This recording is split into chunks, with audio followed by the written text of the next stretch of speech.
De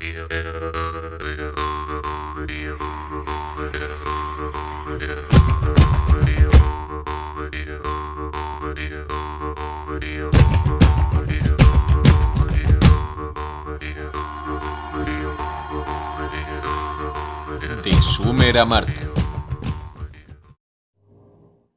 ¿Alguna vez os habéis puesto en el lugar de un chino, un ruso? Lo digo porque los pueblos de estos dos países, China y Rusia, nunca han conocido la democracia. Nunca han vivido en democracia, nunca han vivido en libertad. Rusia pasó de ser un imperio con la Revolución Rusa en 1917, régimen comunista que se convirtió en un autoritarismo, en un totalitarismo. Por su lado, China pasó de ser un imperio a estar controlado por potencias extranjeras coloniales, con el fin del imperio, una dictadura nacionalista que entra en conflicto con el bando comunista y tras la Segunda Guerra Mundial se convierte en otra dictadura. Y estos dos son potencias cruciales, muy importantes a nivel global. Digo esto porque es importante tener en cuenta cuántas personas viven en democracia, o lo que es más, cuántas personas no viven en democracia y no han vivido nunca en democracia. El tema de este podcast va a ser: ¿es la democracia un concepto universal? ¿No? Dado que es una rara avis, al fin y al cabo. Es más probable que una persona viva en un régimen autocrático, no democrático, que en democracia. A día de hoy, en 2020. 22, perdón. Entonces, yo desde mi perspectiva occidental, cuando digo occidental me refiero a Europa, Estados Unidos, Australia, Japón, países desarrollados, con una cultura en común de comercio y de industria. Pues yo desde mi perspectiva occidental, yo puedo pensar que la democracia es lo normal, es lo que debe ser. Pero desde el punto de vista de un chino, un ruso, que nunca han conocido la democracia, ¿cómo va a ser para ellos eso la norma? Entonces, es importante tener en cuenta que la democracia es un invento relativamente nuevo. Los orígenes de la democracia se encuentran en la Revolución Francesa, independencia de los Estados Unidos de América, respectivamente 1789 y 1776, que por cierto, sin la ayuda de los franceses, especialmente del general Lafayette, que tiene una ciudad a su nombre en Estados Unidos, Estados Unidos no habría conseguido la independencia de Inglaterra. Y luego ya sucedió en Francia con la Revolución Francesa. Esos son los orígenes, a grosso modo, de lo que son las democracias modernas que conocemos hoy en día. Entonces, si es algo tan moderno, tan nuevo, que has implantado tan poco y que ha sido probado tan poco, ¿cómo podemos pretender desde Occidente que se convierta en la norma rápidamente en todo el mundo? En primer lugar, hay que preguntarse si es un modelo acorde para cualquier país, porque cada país es un mundo distinto, es un contexto distinto, una historia distinta, una cultura distinta, una geografía distinta, etcétera, etcétera, etcétera. Entonces, me viene a la mente una cita de Barack Obama, que cuando hablaba de la política extranjera de Estados Unidos, ¿no? La política exterior en Oriente Medio especialmente, decía que la democracia no puede ser impuesta a naciones extranjeras. Cada sociedad debe buscar su propio camino y ningún camino es perfecto. Entonces, evidentemente la democracia no puede ser impuesta, porque si la democracia defiende la libertad de elección, ¿cómo vas a imponerle a alguien que elija libremente? Es un oxímoron en sí mismo. Entonces, toda esta perspectiva histórica nos sirve para ver que se trata de una cosa nueva, porque todos los milenios de la civilización humana moderna, cuando digo moderna me refiero 4000 a.C., ¿no? Origen de, formación de grandes ciudades, lo que viene siendo con la agricultura, desarrollo de, más tarde de la escritura, ¿no? Todo el creciente fértil. A eso me refiero con civilizaciones humanas modernas. Toda la historia ha estado básicamente monopolizada por imperios, reinos, etcétera, etcétera, etcétera. Teologías. Entonces la democracia es algo nuevo. Y la democracia, que es lo que vamos pregonando hoy en día, se opone a un régimen autoritario que defiende la seguridad frente a la libertad. Y este es el primer gran aspecto que quiero tratar. Y es esta oposición, esta dicotomía entre libertad y seguridad. Entre democracia y autoritarismo, entre privacidad y control. Y es que estos dos conceptos son opuestos. Y el objetivo está en vivir en el justo punto medio entre ambos. Esto es como un cursor, la libertad de un lado, la seguridad en otro, y hay que encontrar el punto medio justo donde no sacrifiquemos demasiado de uno para obtener lo otro. Y a este respecto, siguiendo con Barack Obama, ¿no? Va a ser la estrella de este podcast. Dijo hablando un día sobre ciberseguridad, que no se puede pretender tener el 100% de la privacidad y al mismo tiempo el 100% de la seguridad, del control, ¿no? Y esto nos lleva de nuevo a esta idea de el justo punto medio, la buena combinación, ¿no? El problema es que cada situación, cada país tiene un contexto. Y entonces no se puede pretender que lo que es una solución para un país sea la misma para el resto. No todo el mundo requiere del mismo equilibrio de ambos conceptos. Entonces, el contexto, ¿qué es lo que condiciona este contexto? ¿Cuáles son los factores que hacen, que le dan forma? Pues, por un lado, yo identifico la historia. La historia de un país dice mucho sobre su cultura, sobre su sociedad. Para ilustrar esto, no podemos comparar el caso de, ¿qué digo yo?, Islandia con el caso de China.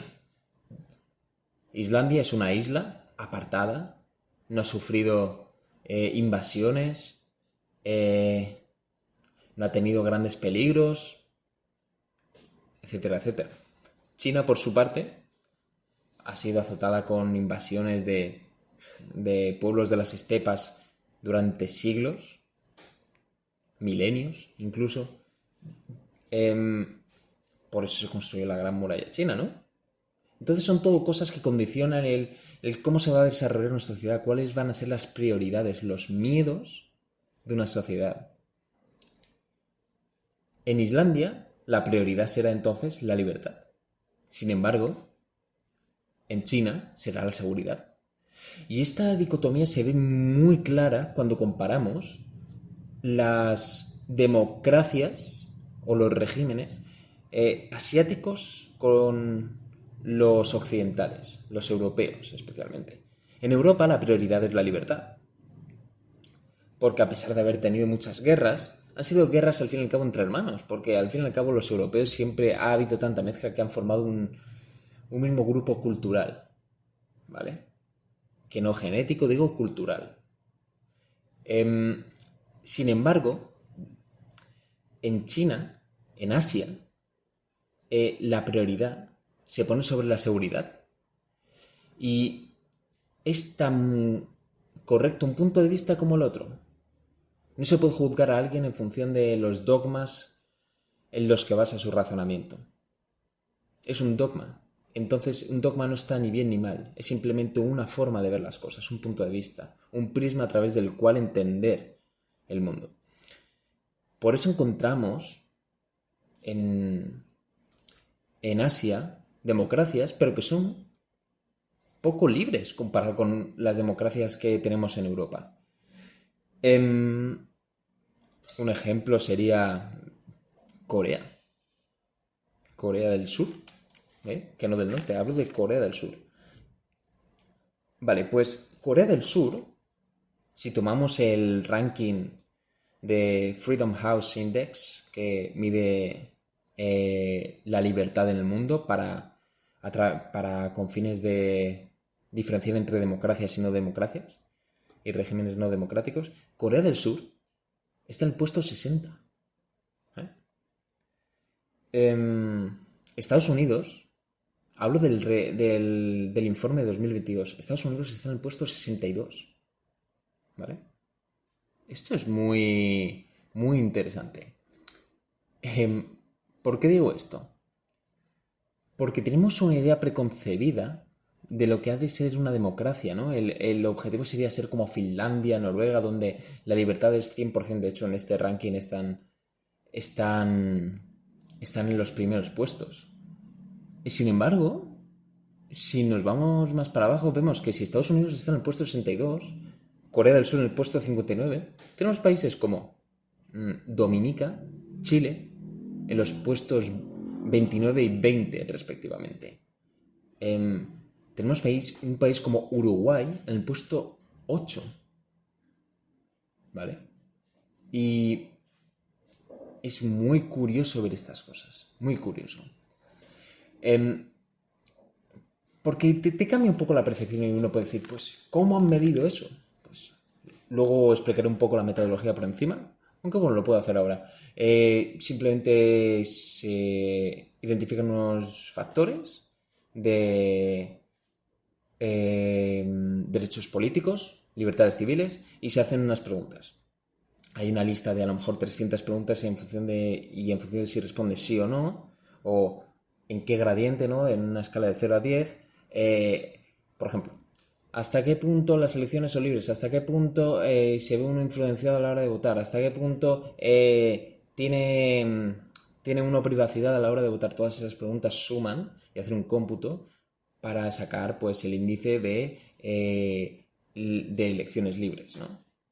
Que a su vez forma parte de los derechos políticos. Y así, y hay muchas, como digo, hay alrededor de 300 y pico preguntas dentro de este índice, es muy completo y es el que se utiliza a nivel académico en todo el mundo.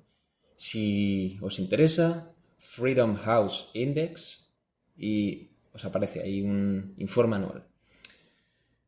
Bueno, pues como decía, luego volveremos a este índice, pero hay varios factores. Entonces la historia, como decíamos, es uno de ellos. Y muy importante, porque va a dar forma a la cultura, a la sociedad de un país. ¿Vale? Por otro lado, la geografía, el ambiente, ¿no? Las barreras físicas en un país, ¿vale? Ya puede ser el clima, la orografía del país, si tiene muchos ríos, pocos ríos, muchos valles, pocos valles, picos muy altos, si es una planicie. No puede uno, por ejemplo, Finlandia es llano, todo el país es llano, solo tiene una montaña, que por cierto les fue cedida por Noruega hace un par de años. Entonces no vas a tener que gobernar un país así de la misma forma que vas a gobernar España, que está lleno de cordilleras de todo tipo por todos lados. A lo mejor no muy altas, pero lo suficiente como para ser consideradas montañas y ser barreras geográficas.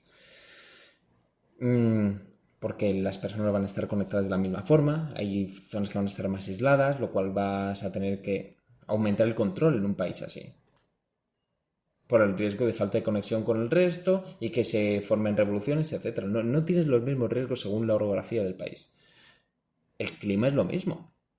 Si es un país donde tienes problemas hídricos a causa de las sequías, va a ser más proclive a que se causen revoluciones, a que se creen revoluciones. Por ejemplo, en la antigua Roma, los años de sequía, faltaba grano, entonces había pues muchos disturbios en la ciudad. Y entonces no podías gobernar de la misma forma. De hecho, esos disturbios sobre el grano fue lo que llevó en su momento a instaurar los mandatos dictatoriales por 6 meses, en los que se nombraba a un cónsul de los dos que había para dirigir él, retener todos los poderes políticos durante 6 meses. Luego se podía prolongar, etc. Bueno, eso es otra historia. Entonces la geografía es muy importante. De la misma forma no vas a gobernar por igual un país como Rusia, que es el país más grande del mundo, que un país como Luxemburgo. No vas a tener las mismas necesidades, los mismos riesgos, la misma diversidad, la misma necesidad de adaptarte. ¿Y a qué cosas? Y uno puede decir, ¿en Rusia lo tiene más? No, pero Luxemburgo en su momento, cuando habían guerras en Europa, estaba rodeado por países por todos lados y por otros grandes potencias como Francia y Alemania. Entonces tenía unos riesgos distintos a los que puede tener Rusia, que no está rodeada, pero tiene más territorio del que ocuparse. Entonces todo esto va a influenciar la cultura del país y si la libertad o la seguridad es lo prioritario. ¿Vale? Finalmente, y este es un factor bastante moderno, la economía. Moderno pero no tanto. Y el nivel de desarrollo. La economía, ¿vale? Si la economía tiende a ir mal, por cuestiones causadas pues, por lo que hemos anunciado precedentemente u otras cosas, a más inestabilidad económica tiene un país, más probable es que hayan problemas para gobernarlo.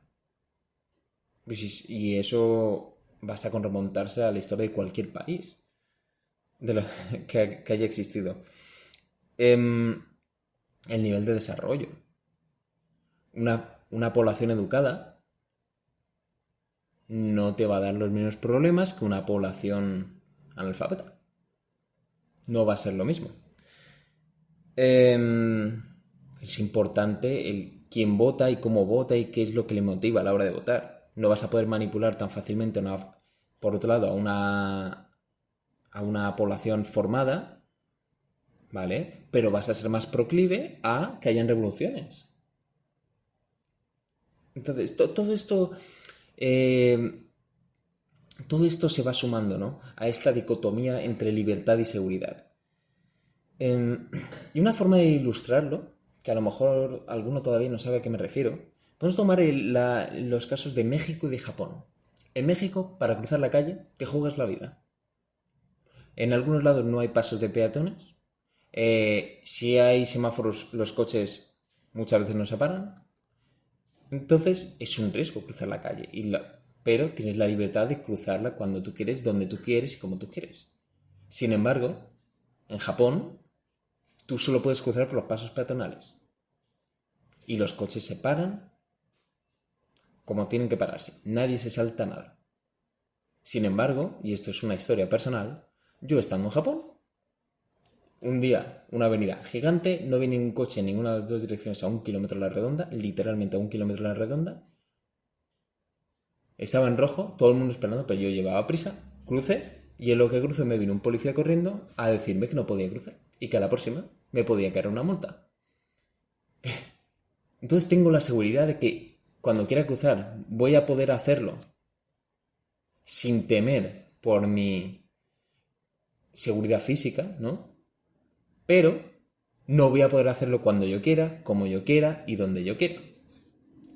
Entonces es una balanza. Me he ido a dos extremos opuestos. Eh, y todo esto se va sumando. Pero todas estas combinaciones hacen que haya una gran variedad de democracias, una gran variedad de regímenes, de países y de contextos. ¿Vale?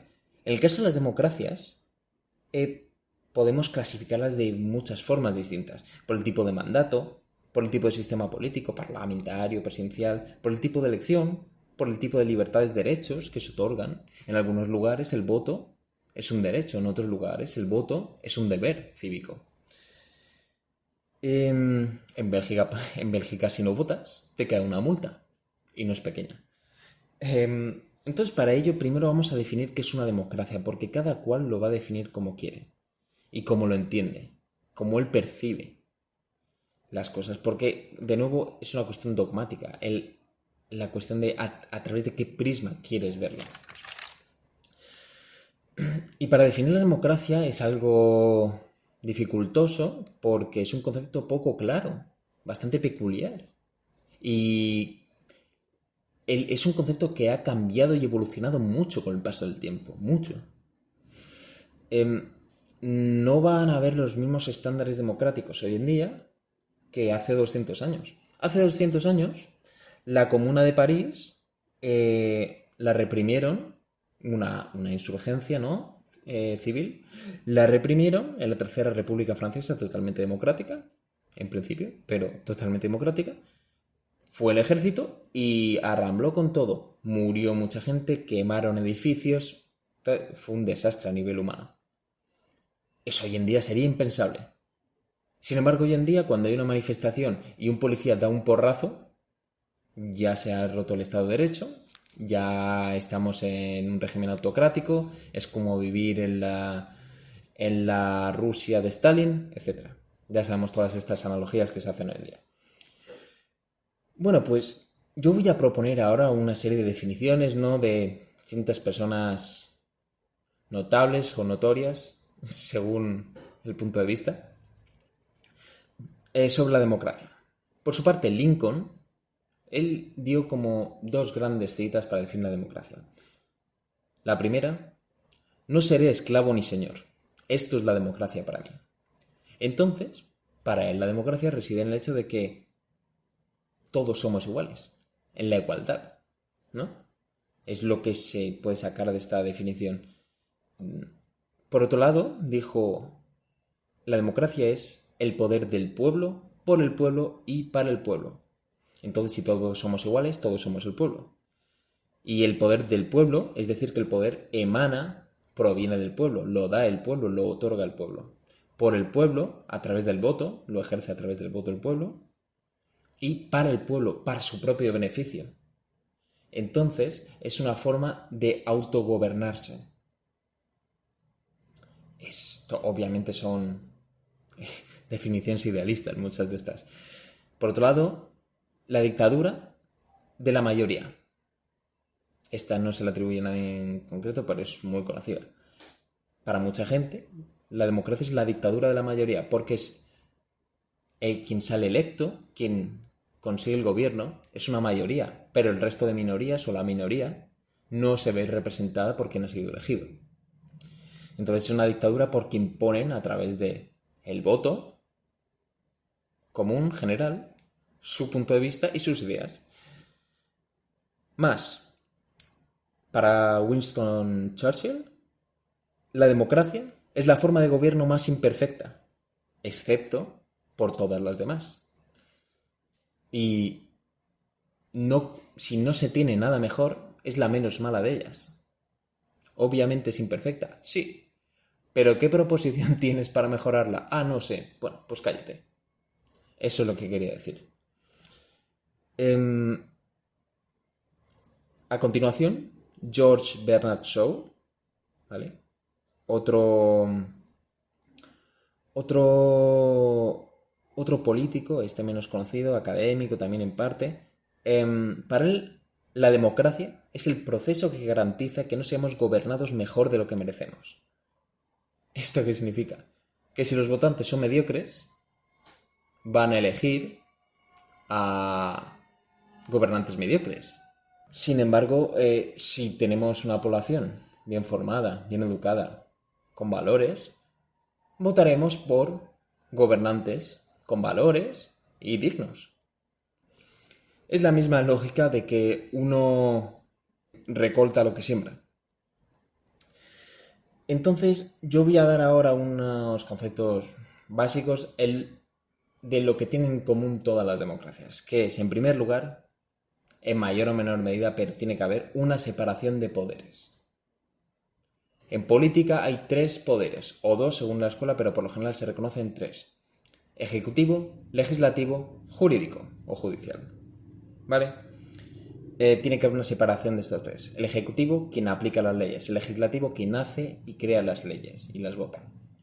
El judicial, el que aplica las leyes también, pero aplicando un juicio de por medio. Entonces, es hasta cierto punto el más subjetivo de todos. A esta separación de poderes se suman unos derechos políticos, unas libertades civiles y unos deberes cívicos o políticos. Derechos políticos, derecho a votar, que como hemos dicho antes puede ser un deber político. En países como Bélgica o Uruguay, creo recordar que también es obligatorio el voto. Una libertad civil, libertad de asamblea, libertad de expresión, etc. Entonces, todas las democracias en principio tienen en común separación de poderes, con unos derechos políticos, unas libertades civiles y unos deberes políticos o cívicos. Entonces, volviendo a la idea de la libertad frente a la seguridad, la libertad, sí, tú puedes querer libertad, pero la libertad conlleva responsabilidad. Y como decía George Bernard Shaw, me gusta mucho este señor, la libertad significa responsabilidad. Por eso, la mayoría de los hombres le tiene miedo. Yo cambiaría el tener miedo por la olvida. En muchos lugares se quiere una revolución, se quiere un cambio, se quiere más libertad, más democracia, pero una vez hecha la revolución, una vez efectuado el cambio, queda todo patas arriba. No hay orden, no hay una idea, no hay un proyecto. Esto es como aquel niño que quiere una bicicleta, pero no sabe montar en bicicleta. Entonces, quiere una bicicleta, se la compran para que se calle y cuando le dan la bicicleta se queda con ella tirada en el suelo. ¿Pero qué haces? Es que no sé montar. Ah. Pues esto es lo mismo. No tienes un proyecto, no sabes qué hacer con ello. Un ejemplo de esto sería pues la Revolución Rusa, ¿no? La Revolución Rusa, 1917, una sorpresa, ¿no? Para el mundo. Y acaba convirtiéndose en un caos absoluto. Sobre todo con la muerte de Lenin, un caos absoluto. Y un caso más clásico, la Revolución Francesa. La Revolución Francesa, que sucedió en 1789, pasó por muchas etapas, pero la Revolución Francesa fue básicamente instaurar una dictadura de la burguesía, de una élite intelectual. Ya está. Una suerte de oligarquía. ¿Por qué? Porque se da el golpe de Estado con la Revolución Francesa y ¿qué pasa? Bueno, es un proceso, ¿eh? Esto no es de la noche a la mañana hay una república. Pero la república no se declara hasta 1792, ¿eh? Pero mientras tanto hay convenciones, distintos gobiernos, ¿no? Hay uno que ya en 1793, de 1793 a 1794, un periodo al que se llama el terror, la terreur, que era literalmente el terror porque se convirtió en una purga. Se omitió la separación de poderes, se recortaron todos los derechos y libertades civiles y se efectuó una purga donde moría gente todos los días, se ejecutaba gente todos los días por traición a la patria, por traición a la revolución, etcétera, etcétera, etcétera. Entonces se fue por la cuesta abajo hasta que luego, al final de de la Revolución Francesa, la Primera República. Viene ya el director y ya viene Napoleón, primer imperio. ¿Qué pasa? Que ya no es una democracia entonces. Entonces esto es muy importante, que la libertad conlleva responsabilidad. Y este ejemplo de la Revolución Francesa nos sirve para mostrar cómo la línea entre democracia y autoritarismo es muy fina y difusa también. Por eso, y volviendo al índice del que hablaba al principio, el Freedom House Index, este índice de libertad, uno puede ver que la clasificación es muy curiosa, ¿vale? Porque, por ejemplo, un país como Mongolia está en el puesto 57 frente a un país como Estados Unidos, que está en el puesto 62. Y así podría dar muchos más ejemplos. Un país como Kiribati, muchos a lo mejor no saben ni siquiera dónde está, está en el puesto 22 frente a Estados Unidos, en el puesto 22 con una nota de 93 sobre 100 frente a los 83 sobre 100 de Estados Unidos. Vale. Estados Unidos donde flaquea es en los derechos políticos. Bueno, y libertades civiles también, por lo que aparece aquí. Entonces, ¿cuáles son los factores que se tienen en cuenta para dictaminar esto, no? Pues como decía, por un lado está el proceso electoral, por otro lado el pluralismo político, el funcionamiento del gobierno, la libertad de expresión y de culto, la libertad de asociación, de organización, el imperio de la ley, la autonomía personal, los derechos individuales, todo esto se va sumando y al final nos da pues una nota. Y como digo, es bastante completo, pero para mi gusto faltan otros factores como la educación, que para mí es algo muy importante porque te da una idea pues del nivel que tiene una población para elegir a sus gobernantes. Entonces voy a dar unos ejemplos. Porque al fin y al cabo la democracia es importante, como decíamos, la libertad es importante, pero la seguridad también. Y no solo, el desarrollo, ¿no?, de un país. Porque ¿de qué me sirve tener democracia si sigo teniendo que comerme las piedras porque no hay comida? Si no tengo trabajo, ¿no? Si no tengo una casa decente, si mis hijos no pueden educarse. Pues no es solo la libertad. Tienen que haber otras cosas para que la libertad pueda ser útil al individuo. Entonces tenemos por un lado, sí, la libertad, luego tenemos el desarrollo humano, el cual se mide hoy en día con el IDH, Índice de Desarrollo Humano, producido por Naciones Unidas. Tiene en cuenta varios factores, la educación entre ellos, por cierto.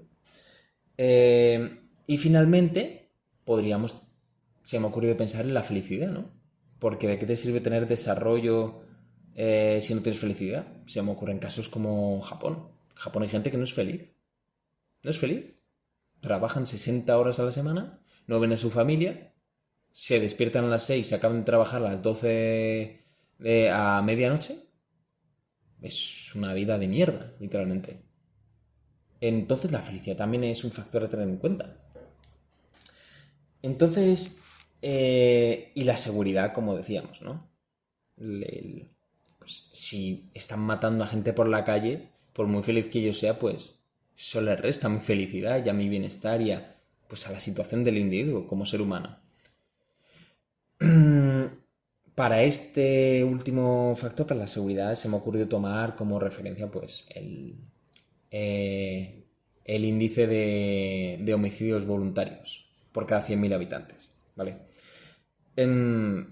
Entonces voy a dar una serie de ejemplos ahora para que os hagáis una idea de cómo la democracia no es lo único, que hay que tener muchos más factores en cuenta. Por un lado, voy a dar el caso de México. México, puesto número 105 en el índice de libertad, 60 sobre 100, es parcialmente libre, se considera. Índice de desarrollo humano, 86. Significa que es un país en vías de desarrollo, no es para nada subdesarrollado. de hecho bastante desarrollado comparado con otros. Y en felicidad en el puesto 46, ¿vale? Y finalmente, sin embargo, en muertes per cápita, ¿no? En homicidios voluntarios per cápita, está el puesto número 12. De cada 100.000 habitantes, mueren 28,4 al año. Eso es muchísimo. Yo más teniendo en cuenta que hay zonas del país que no es algo homogéneo.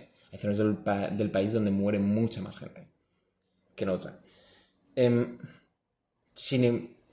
Entonces, esto es un ejemplo de un país que está a medias, ¿no? En todo.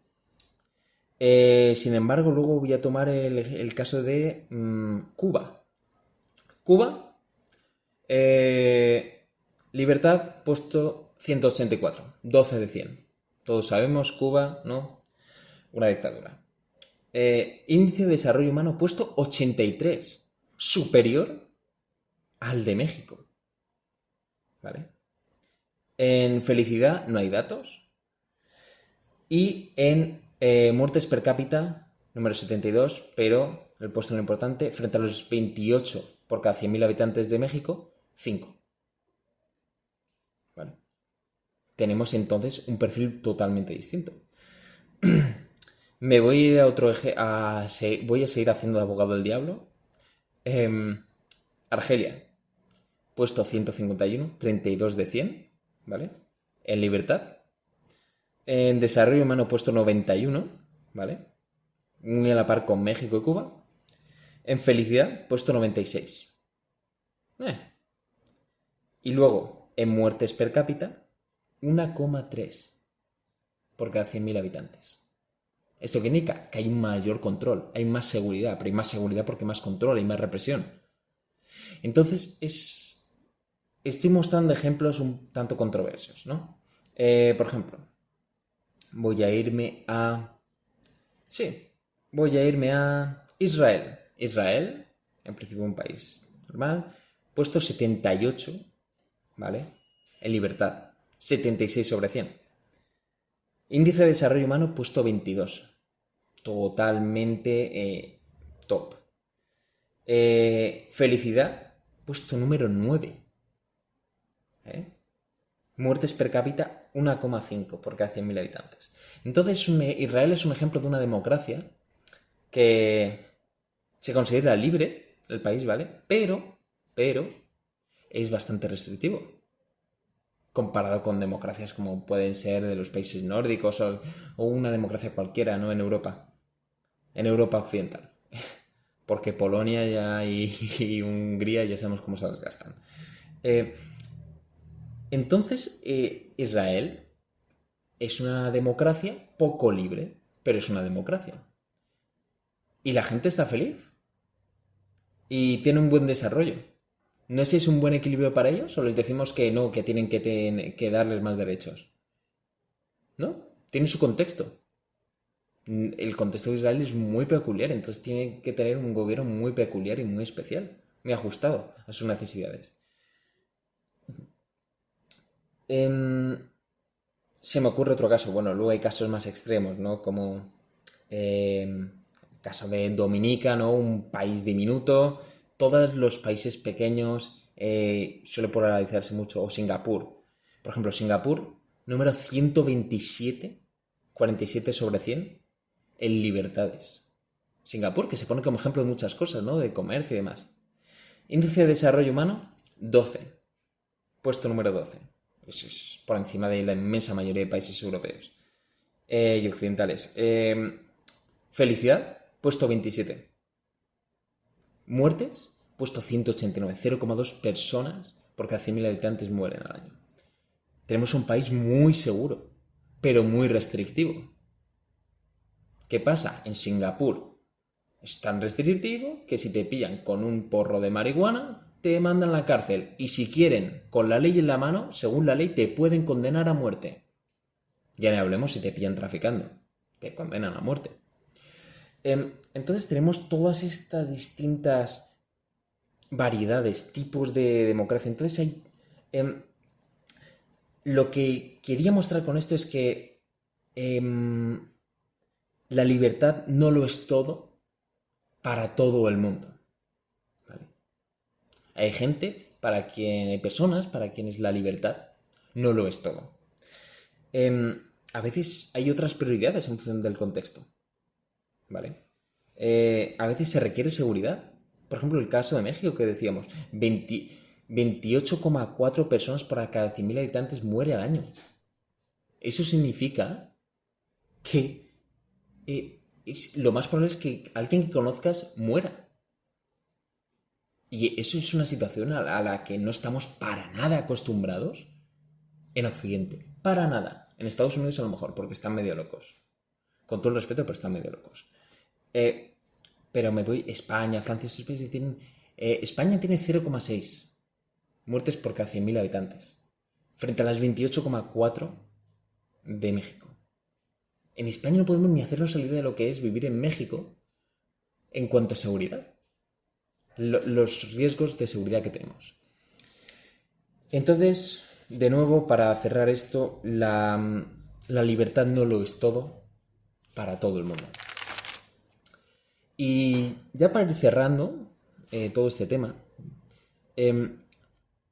yo resumiría diciendo que la democracia óptima, una democracia óptima, se resume en un equilibrio entre libertad y seguridad. Y ese equilibrio no va a ser el mismo para todo el mundo. Va a variar según el país. Ya que cada uno tiene su propio contexto, su propia coyuntura, sus propias preocupaciones. Sin embargo, si bien un nivel alto de educación no es condición suficiente para lograr la democracia, ¿vale? La evidencia sugiere que se podría considerar como una condición necesaria para lograrla. Esto, último que he dicho, proviene de un libro, el capítulo de un libro, From Education to Democracy, de Acemoglu, Johnson, Robinson y Jarrett. ¿Por qué digo esto? Porque en ningún momento hasta ahora hemos visto que se le dé a la educación una importancia central. Y vemos que la evidencia, y esto es un estudio, pero hay muchos que he tomado porque este se basa en muchos otros estudios que apoyan esta idea, en los cuales la evidencia muestra que la educación es necesaria para la democracia. Eso no quiere decir que si tienes educación vayas a tener democracia, pero que si tienes democracia vas a necesitar educación previa para lograr la democracia. Y es que no hemos visto que a la educación se le dé importancia en ninguno de estos índices que hemos nombrado. Tal vez en el IDH se tiene en cuenta, pero es una parte del índice. A mi modo de ver es una cosa muy importante. Porque, como decía Winston Churchill, el mejor argumento contra la democracia es una conversación de 5 minutos con el votante medio. ¿Vale? Entonces, para resumir esto, en palabras de Franklin Delano Roosevelt, la democracia no puede triunfar a no ser que quien expresa su elección propia, es decir, el voto, lo haga sabiamente. La verdadera salvación de la democracia, por lo tanto, es la educación. Y esta es una idea que encontramos en muchos grandes pensadores, figuras así relevantes a nivel intelectual y a nivel político en la historia. ¿Vale? Entonces, respondiendo a la pregunta de si la democracia es algo universal, algo que se puede aplicar a todos los países, a todas las culturas, mi respuesta es la siguiente: sí y no. Sí, porque por poder se puede aplicar, se puede ver en todos lados, en todas las grandes familias culturales del mundo, en todos los países. Sin embargo, mi respuesta es no también, porque sin su espectro de formas, ¿no? su gran variedad, hace que no sepa yo ahora hasta qué punto pueden ser consideradas iguales tantas formas distintas de gobierno. Porque la democracia es muy variada, muy variada. Y entonces hay tantas formas, tantos modelos distintos, con tantas peculiaridades, que no podemos, para mi forma de verlo, no se puede decir que es lo mismo. Se le puede llamar democracia como puedes llamar a un aguacate y a un rábano vegetal. Pero no son lo mismo, no son de la misma familia. Entonces, la democracia es tan variada que es difícil saber si se puede afirmar que es universal. Y lo más importante, de nuevo, yo creo que es la educación y la formación, que eso es lo que va a hacer que una población tenga el criterio para saber qué tipo de gobierno le corresponde y necesita su país.